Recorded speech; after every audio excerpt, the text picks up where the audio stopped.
Well, good morning and happy Sunday. It's about time for us to begin. So if you're thinking about coming in the auditorium, I'd like to encourage you to come on in, take a seat, and we're going to resume day 2 or week 2 of our study in Genesis.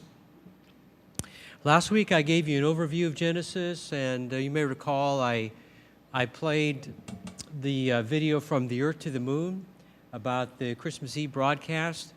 But I thought that was a great way to indicate just how important Genesis is to our society today. Think about all the worlds and all the conflicts that's happening in all the world.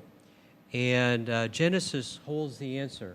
It shows that we're really one big family and we're sharing this little planet that God created for us. I also wanted to impress on you last week just how important Genesis is to us as Christians, and what a big part of it is in the New Testament. That there's many people that we are introduced to in Genesis that are mentioned in the New Testament, and there's a lot of references in the New Testament to things that are discussed in Genesis, and that if we lost the book of Genesis and all we had were the other 65 books, we would be losing a huge amount of information that much of the rest of the Bible really wouldn't make very much sense, or would make a lot less sense than it does now, because we have Genesis. We have all that background information. It's sort of like if you're watching a television show that's been going on for a while and you tune into maybe episode 100 and you miss the first 99 episodes, it's really hard to get caught up as to what happened. So I hope that impressed upon you. And I mentioned that all the names of people that are mentioned, and I want to finish that off a little bit by discussing a little bit about the Hall of Fame of Faith that we read about in Hebrews 11. And it really covers Hebrews 11, verses 4 through 22, pretty much talks about what faith is there. But anyway, in that Hebrews 11, it mentions 10 individuals that are recorded in Genesis. It mentions Abel and Cain, Enoch, Noah, Abraham and Sarah, Isaac, Jacob and Esau, and Joseph. And if you think about it, I know it mentions Moses, but pretty much I would say the vast majority of the names that are mentioned in Hebrews 11 as being heroes of faith are all people that we read about and who lived during the time of Genesis. So that's how important it is. So anyway, now we're going to move into a couple more things, and then we will get into chapter 1 of Genesis. I already alluded to this a little bit, but I want to reemphasize 3 reasons at least. I'm sure you could come up with more, but 3 good reasons why New Testament references to Genesis are so important. And like I said, there are plenty of references in the New Testament. First of all, they attest to the veracity of what has been recorded. Someone once said that the Old Testament is the New Testament revealed, and the New Testament is the Old Testament concealed. There are things that we read about in the Old Testament that we get further commentary in the New Testament. We're getting more of the background details that we didn't get in the Old Testament. And things that we read about in the Old Testament can be more clear, more open to us when we read that extra information in the New Testament. And there are times when the New Testament speaker or writer could have maybe said, well, what we read in Genesis was just maybe a parable, or it was just a story, but not really real. But instead, the New Testament really doubles down and says what you read there is true. For example, there's references to creation, many references to creation and the Creator. And the New Testament simply supports what we read in Genesis. The flood that Noah went through is mentioned or several times in the New Testament. That would have been a great opportunity for those New Testament writers to say, well, you know that flood you read about back in Genesis didn't really happen quite that way. It's just more of a story that God told. Here's how it really happened. But instead, it just verifies that what you read in Genesis is fact. And so if we believe Jesus, and we believe the apostles, and we believe the other inspired writers of the New Testament, then that just gives us more confidence that what we read in Genesis really did happen. That is a factual narrative of what happened. Number two, it indicates how relevant Genesis remains to God's people. The fact that so many New Testament references go back to events and people and places of Genesis tell us that this book is vital, and that if we removed it from the canon of Scripture, we would lose so much, because so much of the Old Testament refers back to things that happened in Genesis, and so much of the New Testament makes references as well. And then number three, I kind of said this already, but it does provide insight into the facts that are recorded in Genesis, that we get more information. Like, for example, we know about Noah preparing for the flood, but there are some references in the New Testament that give us a little bit more detail about what was going on while Noah and his family were building that ark. So those are at least three good reasons. Another interesting thing about Genesis and Revelation, one is the first book of the Bible, the other closes out inspired Scripture. And really, they are like really bookends that really frame the rest of the narrative. For example, in Genesis, you have the first Adam, and in Revelation, you have the second Adam, which is our Lord Jesus. In Genesis, we'll see in a moment, hopefully today, that we are introduced to the tree of life. The tree of life appears again in Revelation. In Genesis, we have the serpent deceiving mankind, and then in Revelation, we have the serpent receiving the final punishment that he deserves. In Genesis, we have paradise lost, but in Revelation, we have paradise restored. And there's probably a few more parallels, but it's like whatever we see in Genesis, we have the whole panorama of God's spiritual history, and in the very end, we have Revelation that really just closes out and puts the whole thing together. And as far as the time frame, this is maybe a little bit hard for you to read. There's a lot of debate about just, how old the earth is and so forth. And a lot of the controversy about the Bible really hinges, a lot of it is really focused on probably the resurrection or things related to Jesus, but also things that we find in Genesis. There's maybe a less controversy about some of the other things, except for maybe the parting of the Red Sea and so on. But a lot of the supposed conflict between science and faith are of things that we read about in Genesis, especially the first 11 chapters. And so because of that, during the time we study this, I really would like to focus more on those things, because those are things that we need to have an answer for.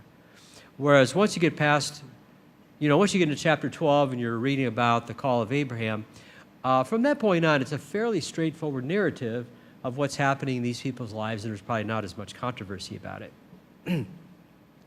But there was the Archbishop of Ireland was James Ussher, lived from 1581 to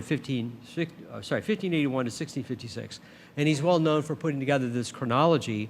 And I'll put it out there because I tend to believe that the earth really is much younger than it really is. In order to support what secular science says about Revelation, it requires having a very, very old earth. And apparently this idea of the earth being very old is actually, from what I've read, is a fairly recent idea that really didn't come about till perhaps a couple hundred years ago, along with Charles Darwin, and there was a predecessor to him where actually Darwin got some of his ideas about the age of the earth.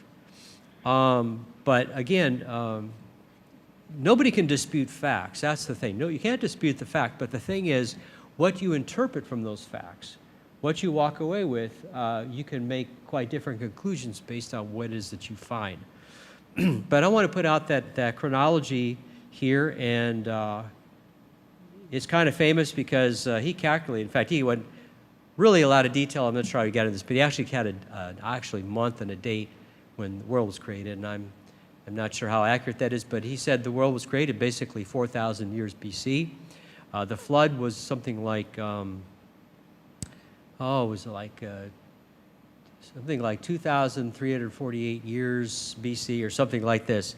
And we may revisit those dates again, but I just thought that was kind of interesting, so I'll put it out there. All right. Well, now we're getting into chapter 1, creation. Oh, by the way, I'm sorry about the coughing, but I don't know if I mentioned this or not, but it was about a year ago, right after Thanksgiving, I came down with COVID the second time, and had it for about 6 weeks. And it just seems like ever since I had it, I had this little bit of this coughing that just doesn't go away. So I'm sorry about that, but that's just the way it is. All right, we're going to get into creation, and the very first verse in the Bible says, "In the beginning, God created the heavens and the earth." That's a short verse, but you know there is a lot of doctrine, there's a lot of theology in that one verse. So I'm going to break it apart. And if you know anything about the way I like to teach, I'm pretty analytical. I like to break down and I like to dissect and parse sentences. And sometimes I get bogged down in the details, but that's just the way I like to approach it. I like to really analyze things. So let's talk about this. Verse 1 is really a summary of God's step-by-step actions that are recorded in the remainder of the chapter. Pretty much what you read in this verse is really a summary of chapter 1. And then when we get into chapter 2, or at least 3, now we're getting to, okay, here's the overview of what happened. Now we're going to talk about, okay, here's the details of step-by-step how that came about. So it's a step-by-step actions. And the interesting thing is that even secular science agrees there was a beginning. Right now it's the Big Bang. But you know what? The interesting thing is scientific theories, they come and go. You know, as we get new information or different things come along, sometimes scientists, they'll discard old theories and come up with new theories. Whereas the Bible's been saying the same thing for thousands of years. It hasn't changed. It hasn't gone out of style. And one thing to keep in mind is God was there. Modern-day scientists were not. So if God says this is how it happened, then I just have to take it on faith that that's how it happened. Because even science has to take a lot of things on faith. Science has to make a lot of assumptions because they weren't around back then. And they're just saying, well, okay, based on our instruments, based on what we know, this is what we think happened, because nobody can really go back and in a laboratory and test how this came about, right? Nobody can do that or what has done that. But anyway, secular science says there was a beginning. And I want to make several observations about just this verse. What do we know about God from this verse? First of all, the timelessness of God. And I do appreciate Gary Jones. He's been spending the last few months teaching this class in the morning about having a relationship with God or knowing God. And now we're going to learn more about what that God has done. So, number one, there's the timelessness of God. God already existed. He was already there. It says, in the beginning, God. It doesn't explain God. It doesn't say how God got there, how long God was there. It just says God was already there. God was already on the scene, and there was a beginning. In Hebrews 13:8, we read that he is the same yesterday, today, and forever. In Revelation, God says of himself that he is the Alpha and the Omega, who is and who was and who is to come. He is the beginning and the end. Beautiful poetic ways to explain that God is timeless. There's no limit to him. There's no beginning, there's no end. He is eternal. There's never a time when God did not exist. And there will never be a time when he will not exist, it's just hard to wrap your mind around. Now, how do we, in our three-dimensional world, mortal man, how do we even conceive of a God, a being like this?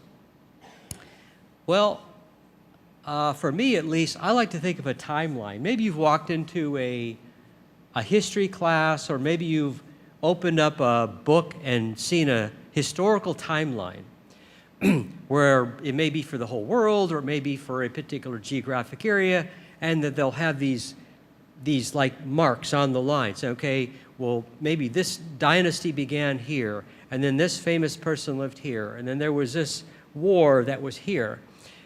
And for the people that were living in that timeline, that's their present, but they have a very limited time. But like say you walk in a classroom and the teacher puts on the wall, there's this big timeline. Like I said, for the people living during those times, that's their little slice of time. But for you or me, we're the observer, and we're kind of like separate and apart from the timeline. We can see that whole timeline all at one time.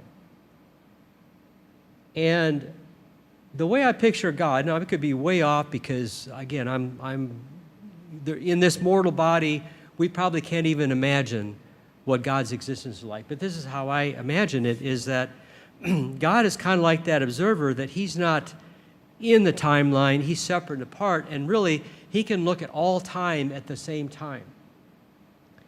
He's not like going chronologically, because in this physical world, things go in a sequence. Things go one step at a time, and there's no going backwards. You can only go one direction. It's like like a ratchet or one of those wrenches that you can go one way, but you can't go back the other way. Or if you know what a check valve is, it's kind of like that. It goes this way, but not that way. So I see God as sort of like separate and apart from this creation, and he's looking at the whole timeline all at the same time. In fact, to take that one step further,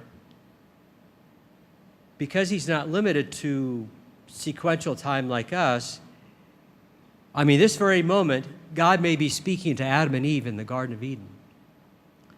This very moment, even as I speak, God is talking to Noah, and he's giving him instructions on how to build the ark. Right now, God is telling Abraham to sacrifice his son of promise.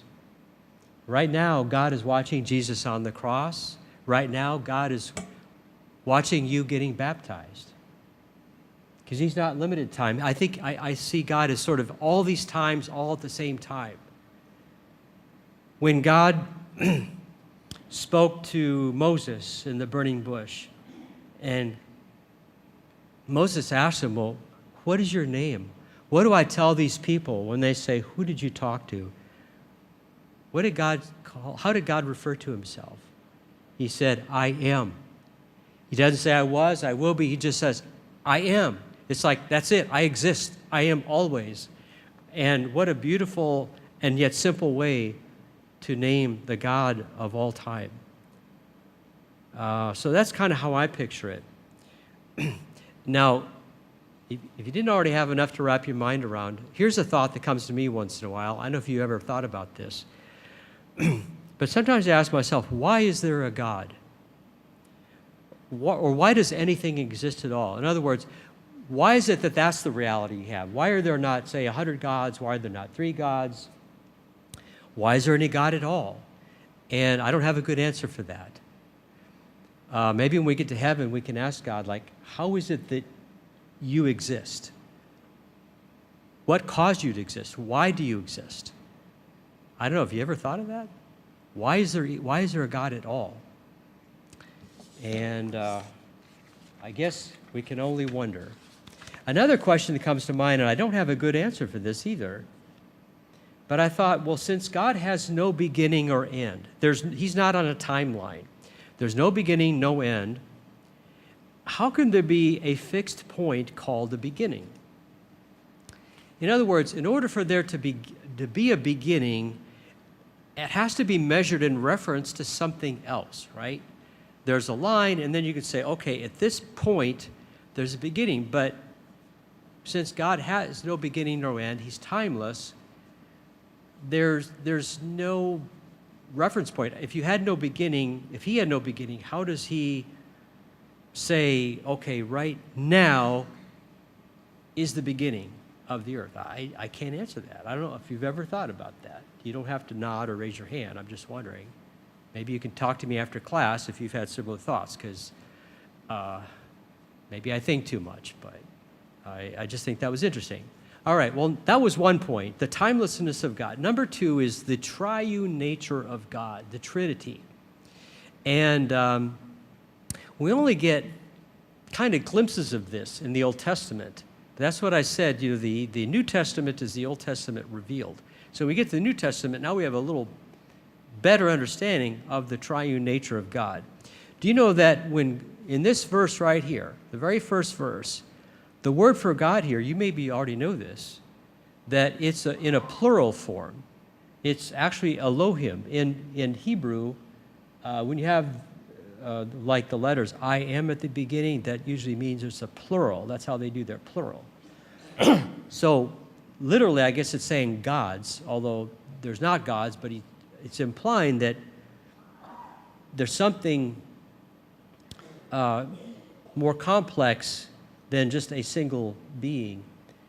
And yet the verbs that go with Elohim are singular. And do you know that this term Elohim, there's a lot of terms for God in the Old Testament, but this word Elohim is the most common term in the Old Testament. But it does hint at the multifaceted nature of God.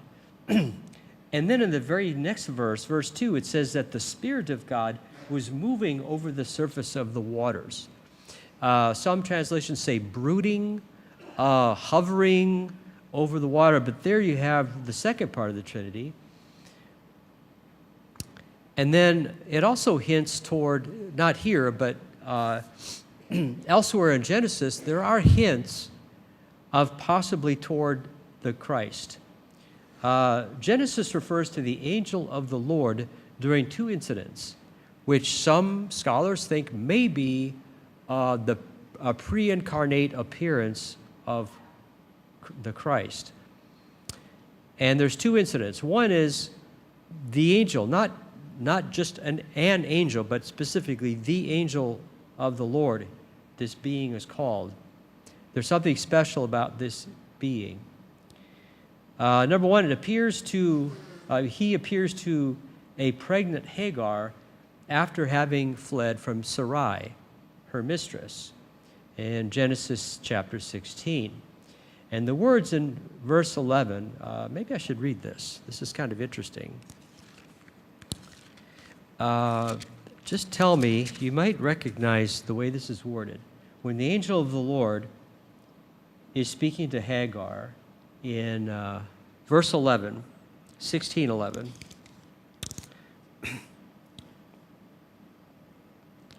just think about this and just tell me if the wording of this sounds similar to something else you've read. The angel of the Lord said to her further, "Behold, you are with child, and you shall bear a son, and you shall call his name Ishmael, because the Lord has given heed to your affliction." Now, if you go to Matthew chapter 1, verses 20 through 21, that's almost word for word what an angel or what the Lord said to Joseph in a dream regarding to pregnant Mary. And then the second time we read about the angel of the Lord is in chapter 22. Here, the angel of the Lord is speaking to Abraham when he stopped him from sacrificing his son Isaac, which was a type of the sacrifice of Jesus. And as I thought about this, I thought, I wonder why the angel of the Lord would have spoken during these two incidents in Genesis. And I'm just speculating here a little bit, but I'm thinking the first incident, you have a woman who's pregnant, who's maybe uncertain about what that means or where that's going to take her. And it's almost like, in some ways, if you think about the wording, it's almost like a foreshadowing of the birth of Jesus in the New Testament. And likewise, the potential sacrifice of Isaac, as you know, parallels in many ways the sacrifice that God made with his one and only son, his only begotten son.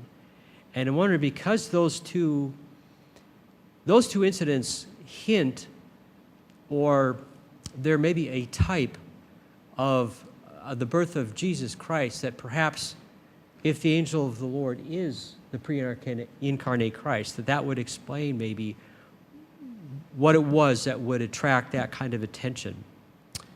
And then later on, we'll read in Genesis 3:15, we have the first prophecy or the first hint of God's plan of salvation and the coming of a Messiah. It points to the descendant, Eve's descendant, crushing the devil. And it doesn't say seeds, it says her seed, singular, which is really pointed to Jesus. And so anyway, in Genesis, we do have some hints of it, but when we go to the New Testament, it makes it much more clear about the role of Jesus. In John 1, verses 1 through 2, we read that in the beginning was the Word, and the Word was with God, and the Word was God.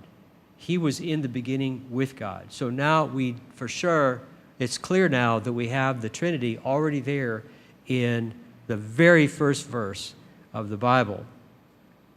So we talked about the timelessness of God, the triune nature of God. Number 3, notice it says, in the beginning, God created. God created. What did he create? He created the heavens and the earth. Do you know that Hebrew has no word for universe? Now, this makes me think of something. When you're reading the Old Testament, one of the things that will help you in understanding the Old Testament is that the Hebrew vocabulary was a lot more limited than our modern English vocabulary. I don't remember exactly, but in modern English, we have many words that we've gotten from many other languages. And so, we have a lot of words that are similar, but we can be very precise depending on which adjective we use or what adverb or what noun we use. Whereas in Hebrew, the vocabulary is quite limited. And so words have to do a lot more work. And so really it's the context that determines what the meaning is. And I'll mention this again later when we talk about the 3 different kinds of heaven, right? But there's no word in Hebrew for universe or galaxy, so to speak. So when when Moses wrote the heavens and the earth, what he's really saying is basically everything, the whole world, the universe, everything on earth, everything in space. That's what he's really meaning. So God created. In Hebrews 11:3, we read, by faith we understand that the world has been created by the word of God, so that what is seen has not been made out of things that are visible. They didn't understand science. They didn't understand about atoms and molecules and protons and electrons. And yet it's amazing how scientifically accurate the writer of Hebrews was. Made things that were not seen. God took nothing and just spoke it into existence. In Revelation 4:11, God is being praised. One of the beings says, you created all things, and because of your will, they existed and were created. In other words, they weren't there all the time. They had a starting point. God was already there, but they were not. John 1:3. Well, we read the first 2 verses. Here's verse 3. All things came into being through Christ, and apart from him, not even one thing came into being that has come into being. Romans 1:20. Since the creation of the world, God's invisible attributes, that is, his eternal power and divine nature, have been clearly perceived, being understood by what has been made. And I'll give you one more. Acts 14:15. Paul and Barnabas were evangelizing in Lystra, and people mistook them for pagan deities. They were trying to discourage them. Paul urged the crowd to turn to the living God who made the heaven, the earth, and the sea, and everything that is in them. This would have been a great opportunity for Paul to say, well, it didn't really happen that way in Genesis. Here's how it really happened, but he didn't. So if you believe the Apostle Paul and you believe the Apostle John and other writers, then we have to believe that account. One of my favorite songs that we sing in the Lord's church is, Our God, He is alive. Verse 1 says, there is, beyond the azure blue, a God concealed from human sight. We can't see him. He tinted skies with heavenly hue. In other words, why is the sky blue? Well, we just kind of take it for granted. That's physics, and it's something about the way the light's scattered. But, it didn't have to be that way. I think if God said, you know what, I'm going to make this sky purple with yellow polka dots, I think he could have done it that way. But we just grew up, and that's the way it's always been. We just assume it has to be that way, but it doesn't. He's the one who created the physical laws that we live in. So that's why it's blue. And it says, he framed the worlds with his great might. And then the chorus says, there is a God. He is alive. In him we live and we survive. And that makes me think of what Paul said on Mars Hill in Acts 17, where he says, in him we live and move and have our being. And then the next line here goes back to Genesis 2, or maybe the tail end of one, Genesis 2 really. From dust our God created man. He is our God, the great I am. So beautiful words. And I'm sure there's other verses, but I want you to just hopefully realize just how pervasive it is that there is a creation. There are many references in the New Testament to either creation or to creatures or to God as the creator. You know, if you were to cut all the references to those, you'd have a lot less in the New Testament. All right, number 4, the separateness of God. And we're still on verse 1. I don't know, I can't promise we'll get to chapter 50, okay, by February. Okay, but like I said, the first 11 verses, I think, really require a lot more attention than the others. So that's where I'm going to spend most of the time. The separateness of God. Don't worry, it'll go faster after this. God is separate from the material world. Now, we understand that, but maybe not everybody understands that God is separate from the material world. He existed before it. He does not require it. He didn't need to do this. He wanted to do it. And he is apart from it. He stands distinct from his creation. So, first of all, notice it says God. There's only one God. There's not many gods. So that eliminates polytheism.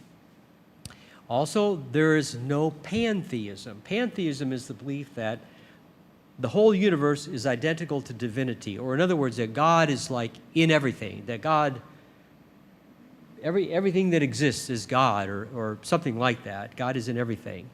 But it doesn't say that that's all separate. This is completely not part of God. God is separate from the material world and existed before it. Also, another thing, we see, it's kind of hinting at this, but God is not a mystical force like we see in the Star Wars movies. You know, may the Force be with you. Also in a lot of Eastern religions, they have this idea that there's not a personal being with a personality and a will and thoughts. They have this idea more that there's this force, this natural force that exists. But that's not what God is. He's not just some mystical, abstract force. He is a being. He's intelligent. He has will. He has creative ability. He's limitless in his power. And he created the heavens and the earth. So this is something else I want to talk about. There are actually 3 heavens that are mentioned in the Bible. And like I said, Hebrew is kind of limited on its vocabulary.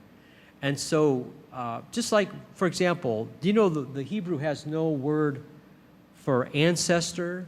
It has no word for grandfather or grandmother or great-grandfather. It just has the word father. And that can, depending on the context, it can mean ancestor, it can be grandparent. And so you really have to look at the context to see what's being said there. And I think if you understand that, then there's things in the Old Testament that make a little more sense there. So there are 3 heavens. First of all, there's the heaven of the sky and the clouds. In other words, there's Earth's atmosphere. That's where the birds of the sky fly. So the air or the atmosphere. The second heaven is the heaven of the sun, the moon, the stars, and the constellations, what we might call the cosmos.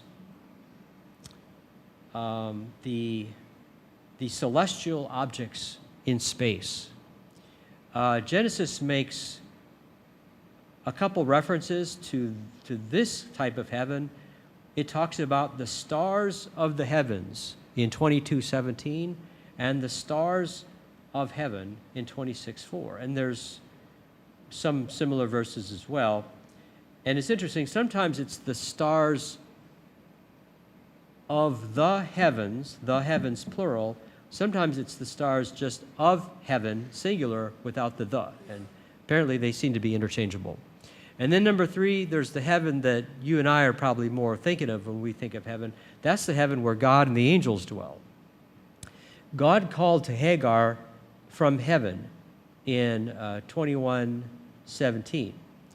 The angel of the Lord called to Abraham from heaven, not the sky and not from outer space. We also read about Jacob's ladder in Genesis. The top of Jacob's ladder reached up to heaven. And if you're still not sure if that means sky or whatever, it says to heaven, and the angels of God were ascending and descending on it. And Jacob called it the gate of heaven, like this was an opening to where God dwells. God is called the God of heaven in chapter 24, and his blessings come from heaven above in Genesis 49. All right. So like I said, just in that one verse, there is a lot of theology. There's a lot of Bible doctrine. You're probably wondering, are we ever going to get to the first day of creation? Well, here we are. Now, it's interesting, too, when you read it. Well, let's talk about light, and then I'll make a few points. Hopefully you can read that. Yeah, I think that's good enough. So let's talk about the first day. God created light, and it's interesting, the writer James says of God that God is the Father of lights. And I'm not sure what all that means, but I think at a minimum it means he's the one who created light. He's the one who established it. Well, this raises maybe several questions here. How long was Earth in existence prior to the creation of light? And really it's unknown because it talks about, I think at verse 1, it's more of an overview of chapter 1, and then beginning around verse 2, I think it's beginning to give a little more detail, but it just says the earth was formless and void, and darkness was over the surface of the deep, and the Spirit of God was moving over the surface of the waters. And then in verse 3, God said, let there be light.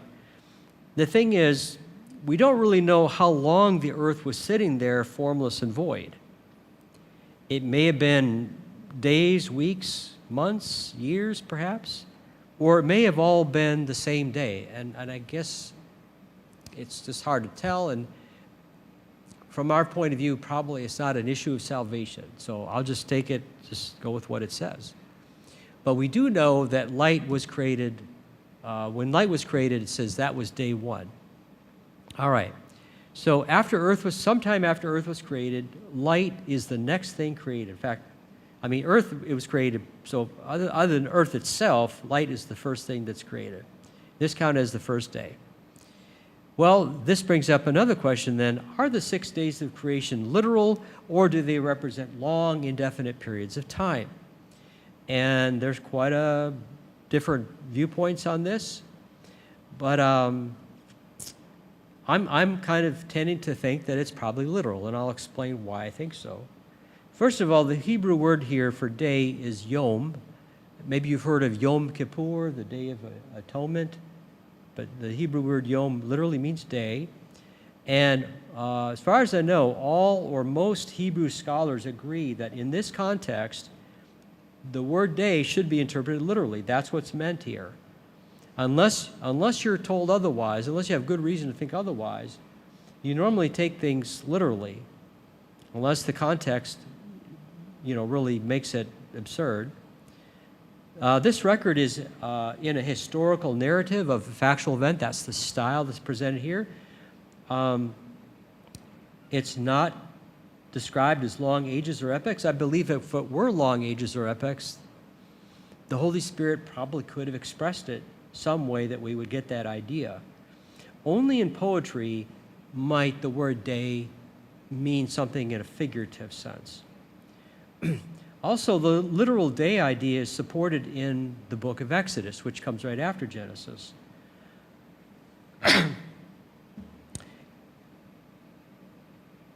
In Exodus, it says, in 6 days the Lord made the heavens and the earth, the sea, and everything that is in them. And he rested on the seventh day. For that reason, the Lord blessed the Sabbath day and made it holy. The whole reason, this is Exodus 20:11. There's actually a shorter version of this in 31:17. And Moses is saying that the justification here for having the Sabbath day is because God created the world in a literal 6 days. The Sabbath day is the Sabbath day. If these were long epics, then the Hebrews should be resting for a lot longer than 1 day. I mean, the whole point of the Sabbath day was because of that. Also, if you're still not really sure, if you're still hedging, it seems as if Moses, to emphasize a literal day, in the narrative, he says there was evening and there was morning 1 day. Genesis 1:5. Evening and morning. Well, the wording is a little interesting because Hebrews count days a little different. They count 1 day, in their thinking is sundown of 1 day to sundown the next day, where it is in our Western culture, we kind of think, well, we have midnight kind of between sundown and sunrise, but when we think of a day, in our Western modern culture, we tend to think of from sunrise of 1 day till sunrise the next day. It's kind of how we think of a day. So their thinking is a little different, but again, it actually emphasizes evening and morning. Now, at this time, it doesn't seem as though that the earth was still rotating or that we had days as yet, but that brings me to the next point here. How can there be a literal 24-hour day prior to the creation of the sun, or until the sun was fixed? Well, I'm going to answer that with another question. Why is a day 24 hours? Now, there's a period of time, there's a duration of time we call a day, and the way we measure time, we divide it into 24 equal parts. I mean, we could have divided it into 10 parts or 50 parts or whatever. We divided 24 parts, we call it a day. Well, God decided how long a day was going to be. Even before the earth was created, even before the sun was created and put in its place, God decided, I'm going to make a period of time called a day, and this is how long it's going to be. So to me, I don't have a problem with that God already decided this is how long it's going to be. We call that 24 hours. And so to me, it makes it clear. Also, it's interesting, too, another question I want to ask, and we're almost done here. What is the nature of this light? What is the nature of this light that God created? Well, light was created on the first day, and yet we read that the sun, moon, and stars were not set in place until day 4. So we may have to continue this discussion next week. So what was the source of this light, and what did it illuminate? Also, the day before the sun was created, or at least set in place, God had made the earth sprout vegetation and plants. Okay? So he made the vegetation, plants yielding seed according to their kind, and trees and so on. So I'm wondering, well, how can there be light before the sun is created? So here's an idea. As I put on this slide here, light is really just a form of electromagnetic energy. And you'll see on this slide that there's just a small sliver that our eyes are sensitive to. There are frequencies of light that go below and above what we see in visible light. So there's light at all that we can't see, that we're oblivious to, which, by the way, should indicate to somebody a skeptic of God, because they can't see God with their physical senses doesn't mean God doesn't exist. Ron, you're an engineer. I imagine you've studied this stuff quite a bit. You probably know this better than I do. But even right now, there is light, there is electromagnetic energy in this room that we are oblivious to. There are radio waves, there are microwaves, there's television signals. We're oblivious to it. And we would go along our happy way never knowing that existed unless we have the right kind of equipment.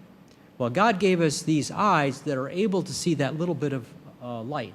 There are creatures that are able to see maybe ultraviolet or infrared energy that we can't see. So just because we can't experience with our physical senses doesn't mean it doesn't exist. But all electromagnetic energy is some form of light. And the creation of light may be more than just simply a beam of light shining in space. I think what it might mean is something broader than that God simply created electromagnetic energy on that day. It didn't exist until that day. So perhaps the electromagnetic energy itself or some physical properties were created with a view towards its eventual role in illuminating objects.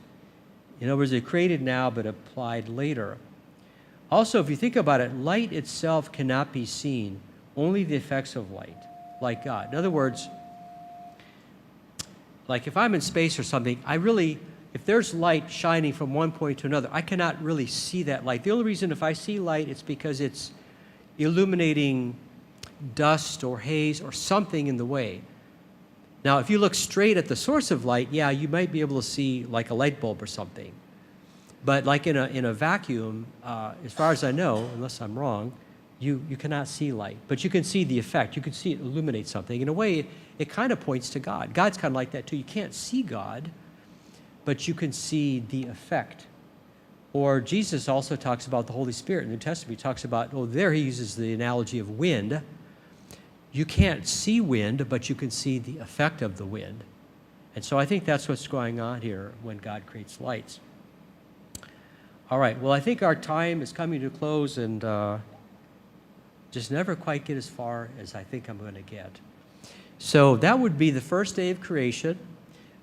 We don't have time to get into this, but next week when we come back, we're going to get into day 2 and talk about the expanse that's created, where God separates the waters from the waters. Day 3, dry land and plants. Day 4, the cosmos, which is the sun, the moon, all the constellations, galaxies, nebulas, all those things. On day 5, God creates the aquatic creatures and the birds. And then finally, on day 6, God creates all the land creatures, which I would take to be like insects, reptiles, amphibians. Oh, man himself also would be included in there. Okay?